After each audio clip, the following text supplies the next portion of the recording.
Bienvenue dans les coulisses du voyage, le podcast pour voyager avec sens et bon sens. Je suis Laura du blog de voyage Les Globe Blogueurs. Toi aussi tu as envie de voyager de manière plus responsable, d'organiser tes escapades facilement et dénicher des initiatives originales? Si la réponse est oui, alors tu es au bon endroit. Chacun de mes épisodes est un concentré de bonnes astuces pour t'aider à planifier tes prochains voyages durables.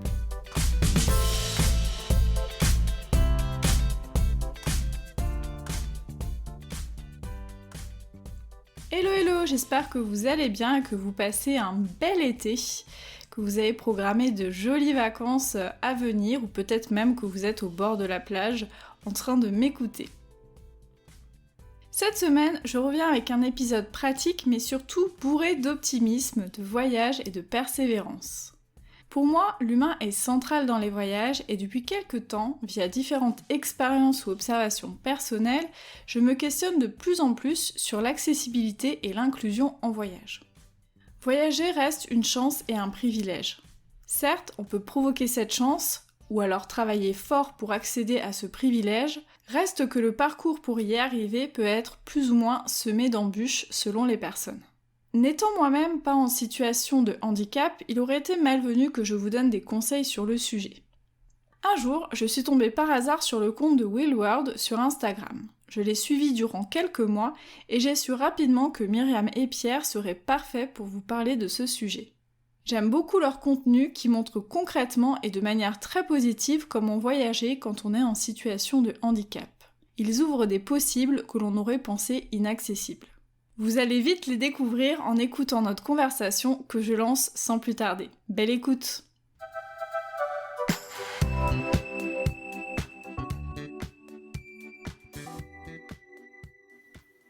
Salut Myriam et Pierre, comment Hello. ça va? Salut. Ça va et toi? Bah ça va, vous êtes de retour de Grèce, je sais tout. C'est ça, exactement. C'était pas mal. Bah ouais, on a passé une semaine là-bas, on a découvert Athènes et ensuite on est allé sur une petite île dans un golfe un peu plus loin qui s'appelle Spetses et donc on a passé une petite semaine au soleil réconfortante et c'était très chouette. Vous me faites déjà rêver. Alors, si j'ai voulu vous inviter dans le podcast, c'est pour nous parler de voyage et d'accessibilité. Alors, pour que les auditeurs et les auditrices vous connaissent un petit peu, je vais déjà vous demander de vous présenter, voilà, en quelques mots pour que, voilà, on sache qui vous êtes. Ça marche. Et donc on est Myriam et Pierre, on a 32 ans tous les deux et on est les cofondateurs de Wheelworld, qui est le média de l'aventure pour tous. Donc un média qui parle surtout de voyage, un petit peu de handicap puisque Pierre est en fauteuil roulant, mais surtout de voyage. Alors moi, si j'ai voulu que vous veniez à mon micro, c'est justement que j'aime votre manière d'aborder les voyages qui est très très positive et aussi très pratique. Et moi, j'aime bien tout ce qui est pratico-pratique et je me suis dit que ce serait intéressant de parler d'accessibilité parce que c'est un sujet dont on parle pas forcément très souvent, surtout quand on est soi-même pas concerné. Et alors, si j'ai eu envie aussi de parler de ce sujet-là, c'est parce que même si moi je suis pas confrontée directement à la question d'accessibilité, je l'ai été à un moment donné. Alors c'est un parallèle qui est un peu bizarre, mais quand j'ai été jeune maman et que je me baladais en poussette à certains endroits, j'ai remarqué que effectivement il y avait plein d'endroits qui étaient pas forcément très friendly quand on se déplaçait autrement qu'avec ses jambes. Oui, Et effectivement. Oui. voilà. Et c'est vraiment à ce moment-là que j'ai pris conscience aussi que cette accessibilité-là, elle pouvait se poser en voyage. Et je me la pose d'ailleurs très spécifiquement quand je suis en pleine nature, parce que je me rends compte qu'il y a énormément d'endroits qui sont pas forcément accessibles. Et ça me pose aussi un peu question en tant que voyageuse sur le droit à chacun, quelque part, de pouvoir voyager. Et justement, vous allez être là pour nous donner une bonne dose d'espoir et d'énergie, parce que vous, j'ai l'impression qu'il n'y a pas grand-chose qui vous arrête quand il est question de voyager. Alors déjà, est-ce que vous pouvez nous dire quel type de voyageur vous êtes ? Il faut savoir qu'en fait, nous, notre histoire de voyage, elle a commencé déjà avant que Pierre soit en fauteuil, puisque du coup, on s'est rencontrés, nous, en juin 2015. Et le premier truc qu'on a vu tout de suite, c'est qu'on avait cette passion commune du voyage, et notamment des grands espaces de la nature. et des rencontres. C'est vraiment les 3 choses qui nous animent quand on voyage et qu'on aime. Et ensuite, Pierre est passé en fauteuil au moment du 13 novembre 2015, parce qu'il était blessé pendant les attentats. Et on a décidé finalement de reprendre les voyages, mais avec toutes les difficultés que tu peux constater aussi quand tu deviens jeune parent, je pense. Notamment quand il s'agit d'accéder à la nature, c'est que on ne sait pas trop ce qu'on va trouver. En fait, c'est un peu compliqué de se projeter. Il y a très peu de choses qui existent en termes d'information, et il y a évidemment des barrières physiques qui se posent quand on arrive sur place. Mais il y a aussi pas mal de limites psychologiques parce qu'on stresse vraiment de ce qu'on va pouvoir faire ou pas quand on voyage. Et donc, on a décidé de partir en tour du monde en 2019, justement pour ouvrir la voie et essayer de découvrir un maximum de pays pour donner des informations aux personnes qui souhaiteraient vivre des aventures elles aussi. Justement, sur votre blog, il y a une phrase qui m'a pas mal marquée. Vous dites: «Il suffit d'avoir le bon équipement, le bon coéquipier et la bonne information». Est-ce que vous pouvez nous dire par quelles étapes vous passez quand vous organisez un voyage pour justement soit vérifier l'accessibilité déjà existante, ou soit justement lever un à un les obstacles que vous pourriez être amené à rencontrer? Clairement, quand on organise un voyage, ça prend plus de temps que quand on est valide. Parce que quand on est valide, on a quand même un petit peu la possibilité d'avoir de la spontanéité, qu'on puisse réserver sur un coup de tête un hôtel quand on voyage ou même simplement quand on est en France et qu'on veut aller d'un point A à un point B. Et en fait, quand on est en fauteuil, là, il faut prendre plus de temps. Il faut aller un peu écumer les différents sites internet, que ce soit Booking, Airbnb ou simplement des sites d'hôtels indépendants. Et en fait, on s'est rendu compte quand même que depuis 2015, il y avait énormément de choses qui avaient été faites, parce que maintenant, on peut filtrer, on peut avoir plus d'informations que ce qu'il y avait avant sur l'accessibilité. Mais le gros frein va être quand même de savoir exactement ce qu'ils entendent par accessibilité. Ce qu'on a rien qu'en se baladant à Paris, qu'on réserve un restaurant qui nous dit je suis accessible, et quand on lui demande et vos toilettes, ah ben non. Du coup, le restaurant n'est pas accessible, et donc voilà, c'est ces petites contraintes-là qu'on essaye de lever au fur et à mesure pour notre communauté, qu'on essaye de montrer, de renseigner pour en disant ben voilà, ce restaurant est fabriqué de telle manière, vous allez pouvoir y accéder de telle manière avec telle rampe à tel endroit, et pareil pour tout ce qui est hôtel et activités. Et et ensuite, nous, on se laisse aussi une petite part quand même de surprise, où quand on passe du temps à réserver un voyage, on fait en sorte que l'hôtel soit confortable de manière à pouvoir être en forme à 100% quand on se lance dans un défi sportif, en allant faire une randonnée ou autre. Et ensuite, quand on va en pleine nature, là, c'est à 90% du temps de la découverte, parce qu'on est on n'a pas trouvé d'informations jusqu'à ce moment-là sur comment allait être le chemin, s'il allait avoir des racines, beaucoup de cailloux, ou si ça allait être un chemin assez plat. Donc voilà, donc on est un petit peu explorateur sur ce côté-là, et comme on n'a pas découvert de continent, mais on découvre de nouveaux sentiers balisés par des valides pour le permettre à d'autres personnes en situation de handicap de pouvoir les découvrir. Sur la question des hébergements, des activités, est-ce qu'il y a des labels, des marques qui permettent un peu de se distinguer? Alors je sais qu'il y en a sur d'autres critères, par exemple des hébergements durables, etc. Quel est votre regard par rapport à ça? Est-ce que c'est fiable? Est-ce que faut le prendre avec des pincettes?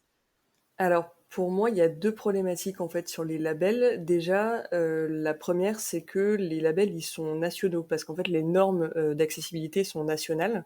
Ce qui veut dire que quand on voyage, en France ou en Europe ou, dans un autre pays du monde, on n'aura pas les mêmes règles en fonction, du pays dans lequel on atterrit. Donc déjà, ça, c'est le premier point. C'est, en gros, par rapport à ses besoins à soi, on ne sait pas, quels sont les labels, locaux, et donc on va pas pouvoir déterminer, si c'est vraiment, si le label, prouve une vraie accessibilité, on va dire. Et l'autre point des labels, c'est que il y a un petit sujet sur le handicap, c'est qu'en fait, il y a autant de handicap que de personnes handicapées. Chacun a ses contraintes, ses besoins propres, etc. C'est très difficile de trouver deux personnes qui ont les mêmes besoins, même avec un handicap similaire, on va dire. Et donc, nécessairement, les labels, c'est des choses qui sont, on va dire, prévues pour tous, mais donc pas adaptées à chacun. Et donc, on a par exemple effectivement en France une marque Tourisme et Handicap, qui va permettre de dire qu'on est capable d'accueillir les différents types de handicap, donc les quatre types de handicap qui existent en France. Mais ça reste un logo, et ensuite derrière, il faut réussir à avoir plus d'informations justement pour savoir si ça va correspondre à nos besoins personnels, etc. Donc, faut toujours se renseigner un petit peu plus, faut toujours faire un petit peu plus d'archéologie, on va dire. Quand on va quelque part, le label ne suffit pas. Et c'est pas parce qu'il y a le petit logo bleu handicapé qu'on va être sûr à 100% qu'on pourra accéder à l'endroit et en profiter pleinement. Je crois que c'est surtout ça le sujet. Il y a beaucoup d'hôtels, par exemple, ou d'hébergements au sens large, c'est vrai qu'on parle d'hôtels, enfin, mais plutôt pour parler d'hébergements, qui ont un logo handi sur leur site internet, etc. Mais derrière, on ne sait pas si c'est juste la chambre, si la salle de bain va être vraiment bien adaptée, si le restaurant il est aussi accessible ou en fait c'est que la chambre qui l'est. Est-ce qu'on va pouvoir accéder à la piscine? C'est des trucs idiots, mais s'il y a une piscine par exemple, on se dit tous les clients de l'hôtel devraient pouvoir en profiter. Donc s'il y a le logo Access, ça devrait être bon. Sauf qu'en fait, c'est clairement pas toujours le cas et parfois l'accès il est juste soit dans le hall, soit dans la chambre, soit voilà sur des trucs un peu plus détaillés quoi. Ouais. Oh, c'est pas idiot du tout, hein. Quand on paye pour un hébergement, on a envie de profiter de tous les services, hein. Y a pas de raison pour ça. C'est sûr. Je trouve ça intéressant que tu parles des différents types de handicap parce que c'est une des questions que je voulais vous poser justement parce que c'est vrai qu'aujourd'hui on va parler plus du handicap par rapport au fauteuil roulant, mais j'imagine que même quand on est en fauteuil roulant, on n'a pas forcément effectivement les mêmes besoins. Et il y a d'autres types de handicap. Il y a même des handicaps qui ne sont pas visibles comme ça de fait. Mmh. Et je pense que ça pose aussi d'autres questions.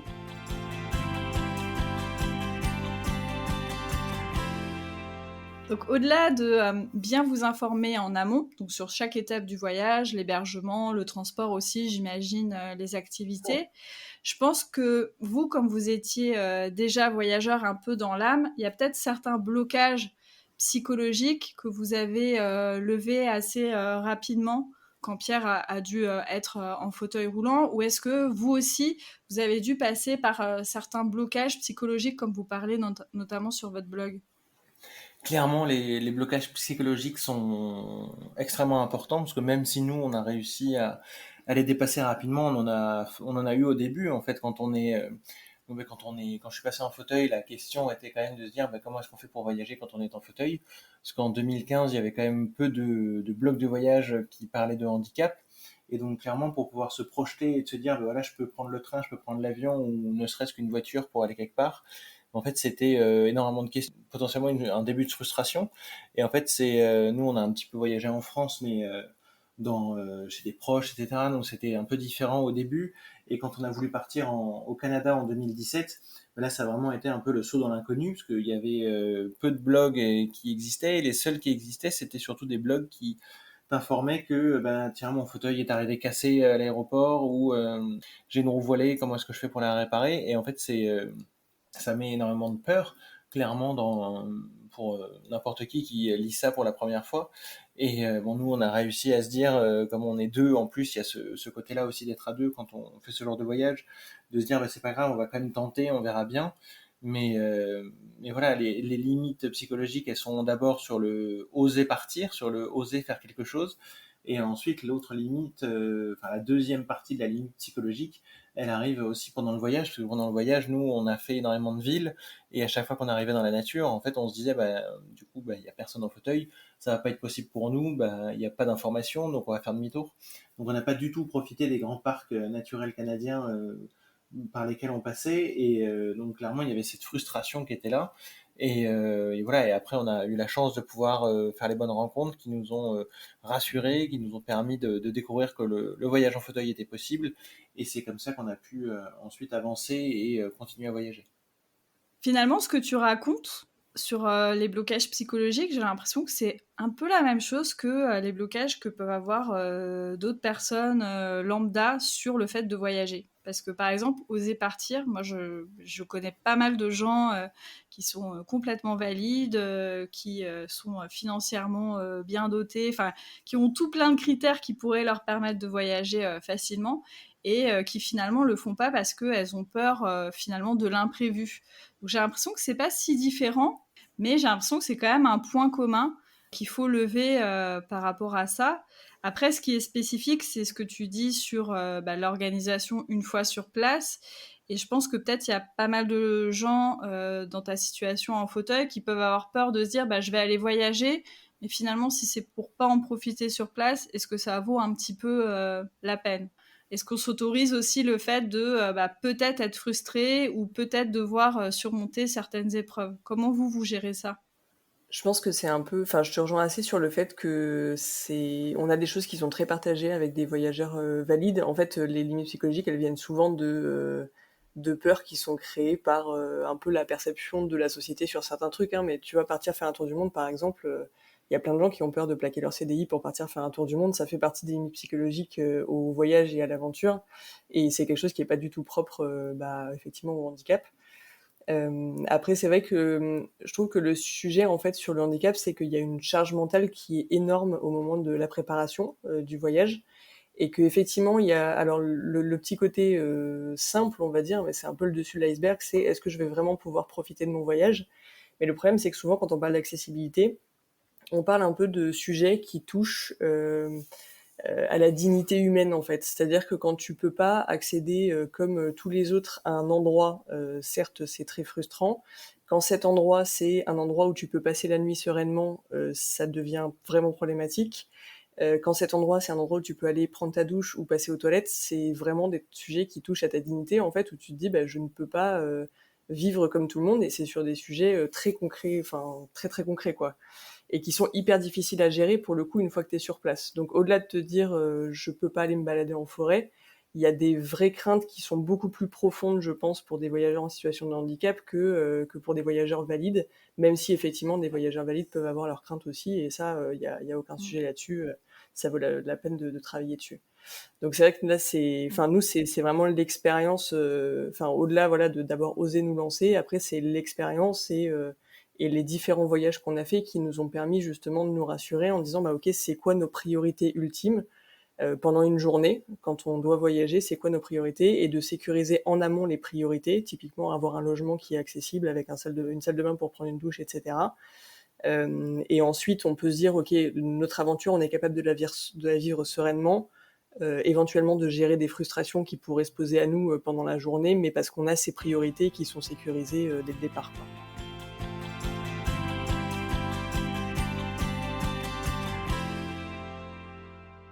Pour être dans le positif, parce que c'est vraiment votre marque de fabrique, je trouve, est-ce que vous pouvez nous raconter des petites anecdotes sur des activités que vous auriez pensées inaccessibles et qui pourtant peuvent l'être? Alors, on en a fait pas mal depuis quelques années maintenant. Et non, là en France récemment, bon, on a découvert que le char à voile était faisable.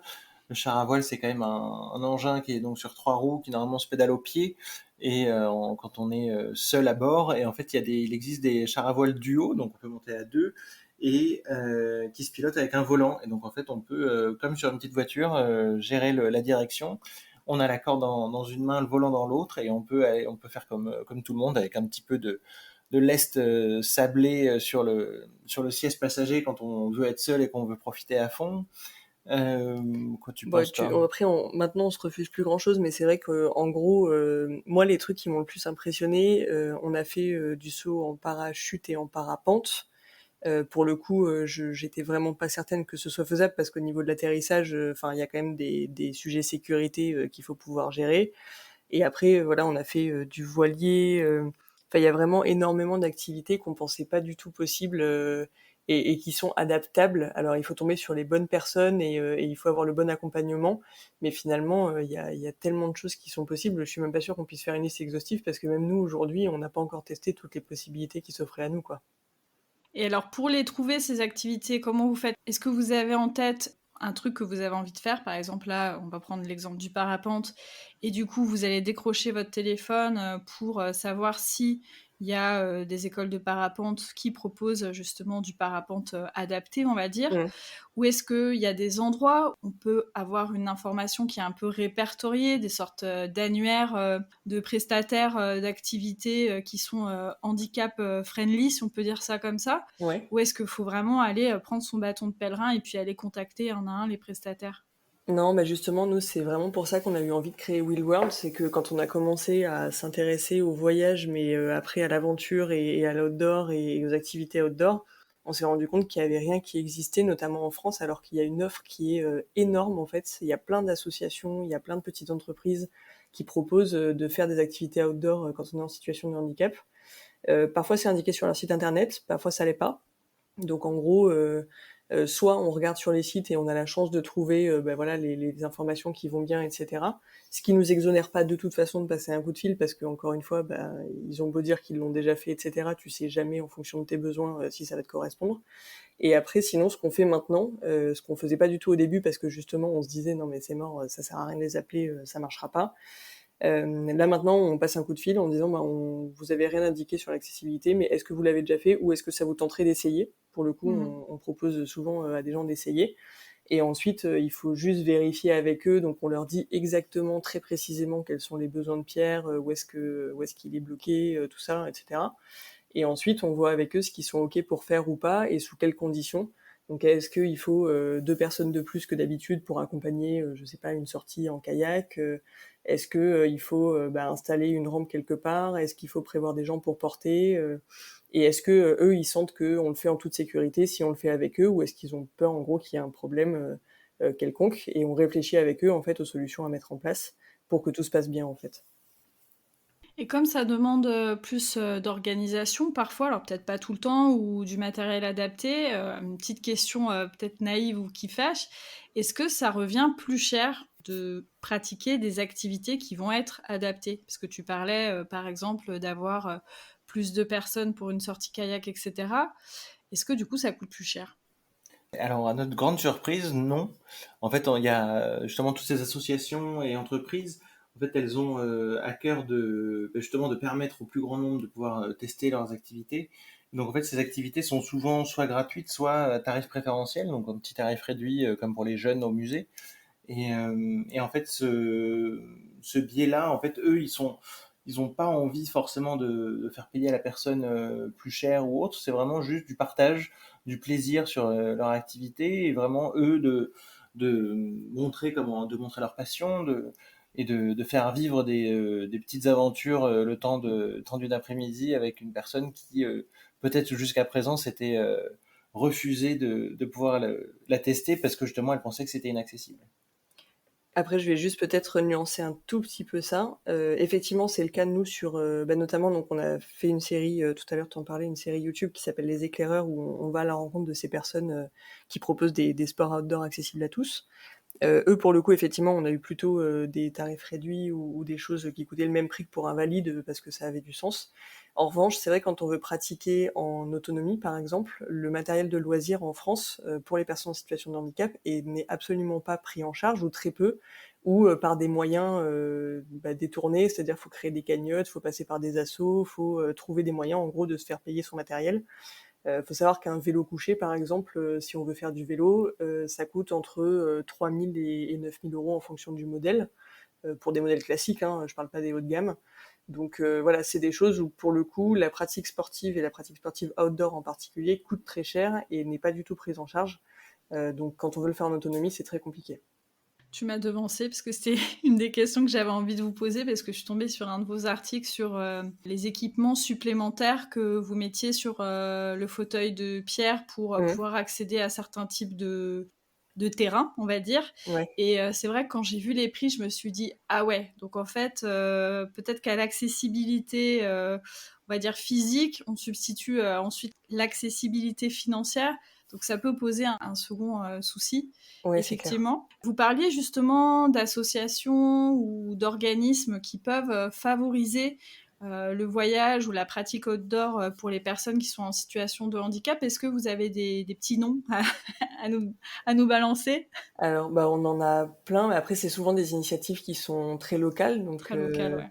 en fait, il y a plusieurs choses. Si on parle plutôt du financement du matériel, il y a des organismes qui sont départementaux qui peuvent, en fonction de la stratégie départementale, donc c'est pas la même partout, accompagner sur le financement des matériels, par exemple.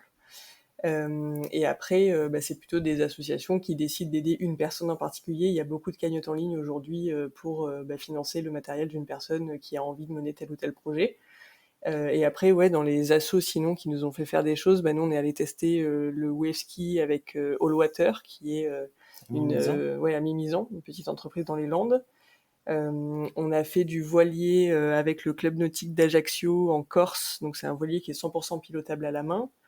On a fait de la swing car, donc un espèce de quad électrique parfaitement silencieux, donc hyper agréable pour de la randonnée. C'était trop bien avec Rando Eco Pays Basque, donc dans le Pays Basque comme son nom l'indique. Et après, enfin voilà, plein de choses. Le Touquet Char à voile, ils font des choses qui sont géniales aussi pour le handicap. Enfin, en gros, vous retrouverez tout ça sur la chaîne YouTube si ça vous intéresse, mais on a plein de noms, d'informations et on essaye justement d'en communiquer un maximum dans nos articles aussi. C'est un peu l'idée. Parce que, encore une fois, des initiatives comme ça, ne serait-ce qu'en France, il y en a des centaines. C'est juste que, comme elles sont très locales, il y a peu de communication qui est faite dessus et il y a zéro endroit pour les retrouver de manière groupée, en fait. Il y a la Fédération française handisport qui référence quand même des clubs où on peut pratiquer, mais c'est pas forcément des sports outdoor de tourisme, ça peut être de la pratique sportive plutôt du quotidien. Et ensuite, ce qui est une très bonne mine d'informations en général, mais c'est pareil, ça dépend des régions parce que chacun a sa propre stratégie et sa propre approche du sujet, on va dire. Mais du coup, il y a beaucoup de sites internet régionaux, donc des comités régionaux du tourisme notamment, ou départementaux, ou même de localités qui référencent les activités accessibles dans le coin. Donc ouais, ça peut être intéressant d'aller quand même jeter un coup d'œil sur les offices de tourisme. Parfois, effectivement, c'est vrai qu'il peut y avoir des catégories handicap. Complètement. C'est pas toujours le cas, ou des fois, Non, faut les chercher dans les méandres du site internet, c'est parce que ça. souvent, il y a beaucoup trop de rubriques sur ces sites.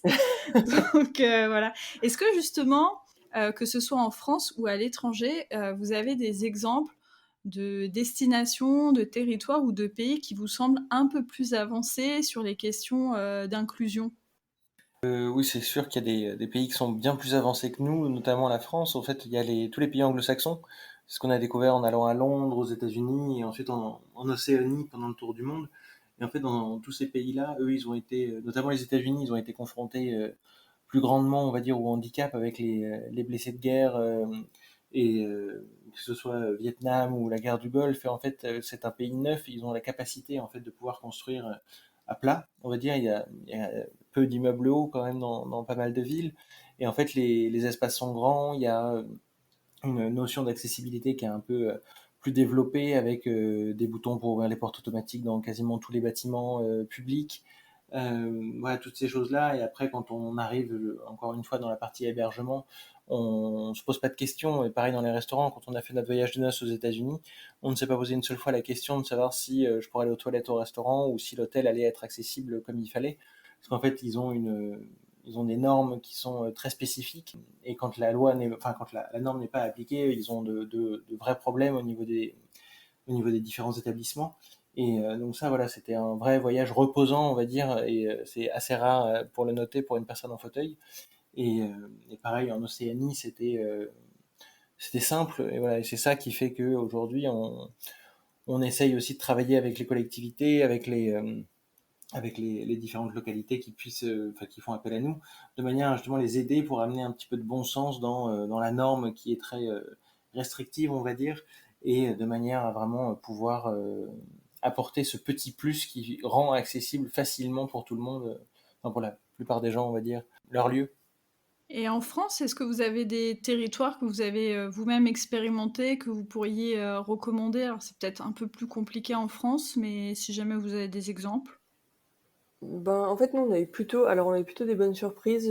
J'avoue que dans la région Auvergne-Rhône-Alpes, l'outdoor pour les personnes en situation de handicap est hyper développé, notamment parce qu'il y a justement quelques associations ou entreprises locales qui travaillent au quotidien. Nous, on a beaucoup travaillé avec une entreprise qui s'appelle Activandi, qui propose des séjours sportifs, etc. Donc c'est top. On a fait du ski, on a fait du FTT, donc c'est du VTT mais en fauteuil. Enfin voilà, on fait plein de choses comme ça. Donc Auvergne-Rhône-Alpes, c'est vraiment top sur la partie outdoor. Ça tombe Là, bien, on c'est ma était région. excellent choix.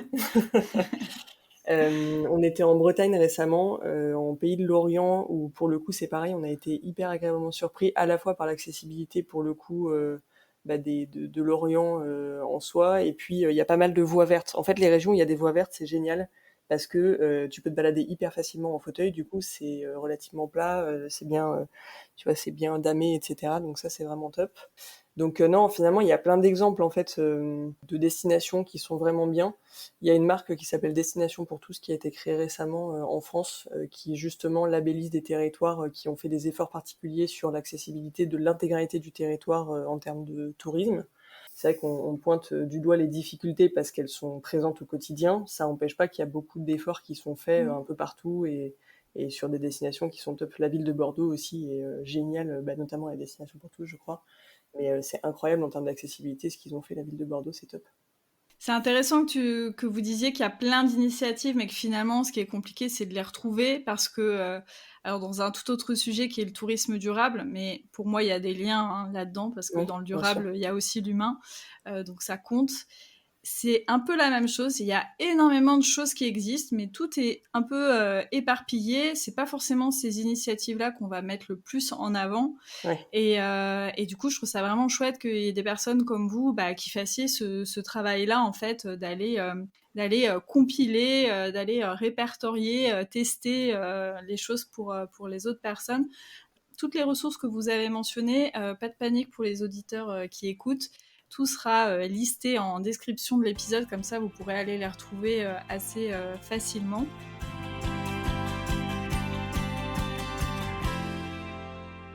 On n'a pas tout à fait terminé ce podcast parce que dans votre petite phrase de début de blog, quand vous disiez il suffit d'avoir le bon équipement, la bonne information, il y avait aussi le ou la bonne coéquipière. Et donc vous étiez déjà trouvé, donc c'était pas mal. Mais Effectivement. pour les personnes qui auraient pas la chance d'avoir déjà un coéquipier ou une coéquipière de choc, est-ce que vous connaissez des sites ou des, des sites de rencontres, pourquoi pas, ou des ressources en tout cas pour trouver des coéquipiers, des coéquipières? Est-ce que ça existe? Est-ce que comment on fait dans ces cas-là? Ouais, alors moi j'aurais 3 pistes là-dessus. La première, ça dépend vraiment de comment les gens aiment voyager, mais il faut savoir qu'il existe des agences de voyage, spécialisées dans, les voyages pour les personnes handi. Donc ça, c'est une première option. Si jamais on a un peu peur, de pas trouver, si c'est son premier voyage, si on n'a pas trop envie de partir, dans l'inconnu et cetera, il y a des agences qui existent pour aider à planifier le voyage et du coup pour, proposer des hébergements, des activités, etc., sur lesquelles on pourra être en autonomie et pour lesquelles ça pourra très bien se passer. Donc ça, c'est la première chose. Le problème de ça, mais comme toutes les agences de voyage, en fait, c'est le coût. C'est-à-dire que pour le Mm. coup, on peut pas partir juste avec un sac à dos, ça coûte quand même assez cher. Mm. La deuxième chose, c'est que aujourd'hui, il y a quand même beaucoup de groupes Facebook qui existent. Sur lesquels on peut trouver des communautés qui échangent justement. Il y en a un qui s'appelle En vacances avec son handicap. Donc on peut poser toutes sortes de questions et réussir justement à rencontrer des gens qui sont un peu dans la même situation, soit qui osent pas partir seuls, soit qui eux proposent des accompagnements. Et justement, la troisième solution, c'est il existe en fait des accompagnateurs voyage. C'est des gens qui en font leur métier, qui accompagnent des personnes en situation de handicap, alors soit pour un trajet spécifique, soit pour justement des vacances complètes quand la personne a besoin d'un aidant, par exemple, donc pour des soins, pour un accompagnement au quotidien, etc. Et donc ça existe. Il faut que je retrouve du coup les noms, mais on pourra te les envoyer pour les mettre dans la description de l'épisode si tu le souhaites. Toujours pour nous faire rêver et pour terminer ce podcast, est-ce que vous pouvez nous dire, je sais qu'il y a des petits projets en préparation là, quels sont vos prochains rêves de voyage qui vont aussi nous inspirer et qui vont nous donner la preuve que l'aventure existe aussi pour les personnes qui sont en situation de handicap? Quand on est parti en tour du monde, on s'était fixé un défi par continent. Et donc on en a réalisé 2. On avait fait le Machu Picchu, on a traversé la Nouvelle-Zélande en tandem. Et le Covid nous a empêché de réaliser le 3e. Et en fait, ce 3e, c'était sur le continent africain. Et on s'est dit, après 2 ans d'hésitation et de crainte peut-être cachée, on se l'est remis pour cet été. Et en fait, entre le 10 et le 16 juillet, on fait l'ascension du Kilimandjaro en Tanzanie. Et donc sur la voie Marangu, en refuge quand même. On n'est pas fou pour faire du bivouac. Et donc voilà, donc on part avec une petite équipe de 6 personnes. Et sur place, on sera bien plus nombreux avec toute l'équipe qui va nous accompagner de locaux. Mais voilà, on s'est fixé ce défi en changeant de fauteuil, en travaillant avec justement nos différents partenaires pour voir quel était le meilleur équipement pour aller le plus loin possible. Et on est en préparation physique depuis le mois de février avec des coachs de CrossFit. Je vois ça sur Instagram. Je vous trouve bien courageux parce que quand je vois les exercices, C'est clairement parce qu'il y a un objectif derrière. Sinon, genre rien que le mot CrossFit, ça devrait pas exister. C'est une torture, ce non, truc. en fait, on a découvert que c'était vachement bien. Pour le coup, on a Ouais. ça a été une très très belle découverte en réalité. Alors nous, on fait pas du CrossFit acharné, hein, j'avoue qu'on est quand même très débutant dans le domaine. Mais c'est un sport qui est top parce qu'en fait, comme tout le monde peut progresser, même le meilleur, bah du coup, il y a aucun jugement. C'est hyper bienveillant. Il y a vachement de solidarité et tout. C'est une très belle découverte. Et entièrement adaptable, parce que justement les coachs adaptent les séances, que ce soit pour nous ou pour les adhérents de la salle, ils adaptent à chaque fois les séances en fonction des pathologies de chacun, de manière à pas faire trop forcer justement sur des muscles trop faibles pour éviter de se blesser. L'idée est juste on va dire, de s'amuser, et comme ils aiment bien nous dire, et de suivre un peu. Eh ben, je vous remercie énormément d'avoir pris le temps de répondre à toutes ces questions parfois indiscrètes. J'espère que ça va donner plein de bonnes énergies à ceux qui nous écoutent et qui peut-être encore aujourd'hui hésitent à voyager, qu'ils soient valides ou pas d'ailleurs, parce que je pense qu'il y a des messages que vous portez qui sont valables pour tout le monde et que finalement on a plus de ressemblances que de différences, et je trouve que c'est un message très très fort.